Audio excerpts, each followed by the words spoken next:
sepak bola dan politik merupakan dua panggung berbeda. FIFA sebagai organisasi sepak bola dunia tegas melarang masuknya politik di sepak bola, begitu juga UEFA sebagai induk organisasi sepak bola Eropa. Masih ingatkah supporter Glasgow Celtic membentangkan bendera Palestina? Lalu Frederich Kanouta yang berselebrasi dengan menunjukkan dukungan pada Palestina. Tetapi di saat ini, pemain Everton membawa bendera Ukraina ke dalam lapangan sebelum pertandingan Liga Inggris dimulai. Lalu Ruslan Malinovsky yang berselebrasi dengan menunjukkan tulisan di kaosnya dukungan pada Ukraina.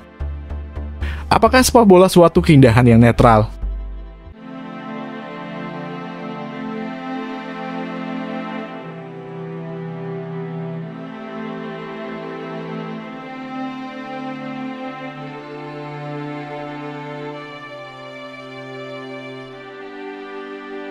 Kita akan kembali flashback di kala Glasgow Celtic mendapatkan denda ketika supporter mereka membentangkan bendera Palestina dan melakukan penggalangan dana bagi Palestina.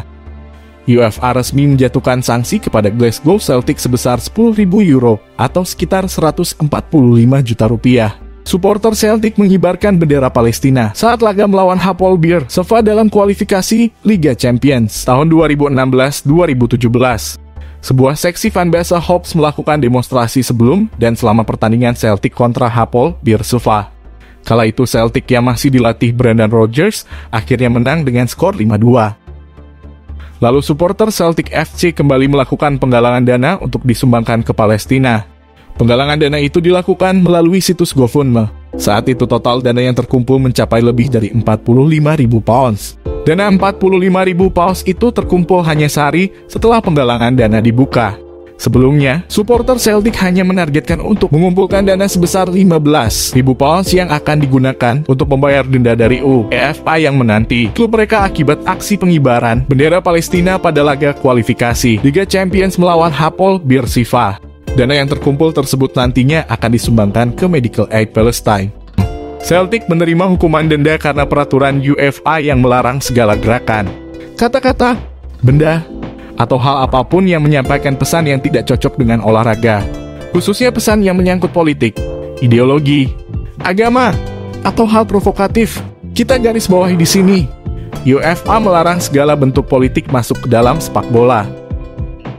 Frederich Kanouta adalah pemain sepak bola yang konsisten bersuara untuk kebebasan rakyat Palestina. Ia tetap akan menunjukkan dukungannya kendati dibayangi hukuman dan denda. 8 Januari 2009, Frederich Kanouta bermain cemerlang. 5 menit sebelum turun minum, striker berkebangsaan Mali tersebut berhasil menjaringkan 1 gol ke gawang di Deportivo La Coruna. Gol yang menentukan kemenangan 2-1 Sevilla di Stadio Ramon Sanchez Pizjuan. Gol tersebut dirayakan Kanouta dengan selebrasi membuka baju sambil memamerkan kaos dalam bertuliskan Palestina. Ya, selebrasi itu dilakukan Kanouta untuk menunjukkan kepeduliannya terhadap saudara-saudaranya sama Muslim yang sedang terjajah di negeri mereka sendiri.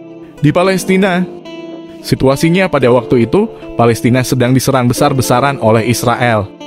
Menurut BBC, sekitar 700 orang tewas akibat serangan tersebut.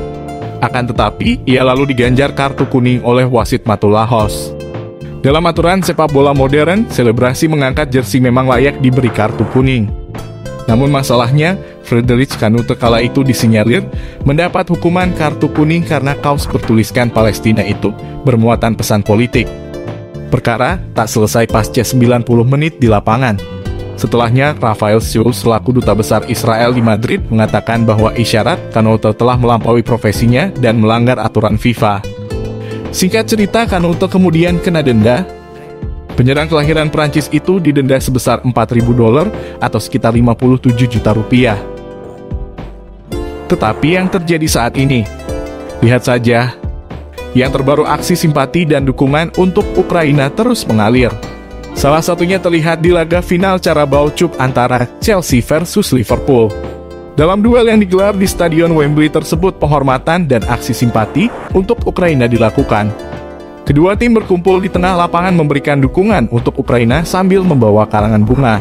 Kalimat-kalimat dukungan untuk Ukraina juga terpampang di Wembley, mulai dari layar resmi di stadion hingga poster-poster yang dibawa kedua pihak supporter. Supporter Liverpool pun kemudian menyanyikan You'll Never Walk Alone dalam proses dukungan terhadap Ukraina tersebut. Dukungan untuk Ukraina sendiri sudah terlihat di sepanjang gelaran laga Liga Inggris pekan ini.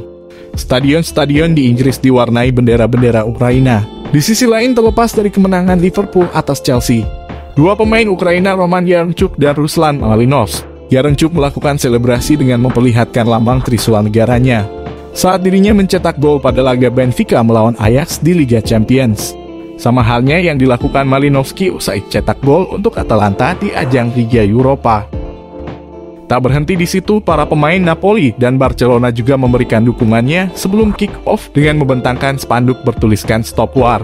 Klub Republik Ceko, Slavia Praha juga melakukan hal serupa, berikan pesan dukungan kepada Ukraina. Lalu para pemain Everton memegang bendera Ukraina sebelum laga lanjutan Liga Inggris antara Everton dan Manchester City di Goodison Park, Sabtu, 26 Februari 2022. FIFA dan UEFA berdalih jika sepak bola harus netral dan terbebas dari unsur politik. Tetapi kalian lihat sekarang, apakah sepak bola netral? Dukungan dari berbagai klub, pemain hingga supporter terus mengalir bagi Ukraina, tetapi tidak ada sanksi atau denda kepada mereka. Kalian bisa cermati apa bedanya antara keadaan Ukraina sekarang dan keadaan Palestina. Konflik Israel dan Palestina sampai saat ini belum usai dan korban banyak berjatuhan, kalau bisa dibilang jauh lebih banyak korban Palestina daripada Ukraina untuk saat ini. Dan FIFA dan UEFA menjatuhkan denda dan sanksi kepada mereka yang menyerukan perdamaian di Palestina dan memberikan dukungan kepada Palestina. Apakah FIFA dan UEFA masih netral dan terbebas dari unsur politik? Silakan Football Lovers tafsirkan jika kalian setuju atau tidak setuju, komen di bawah.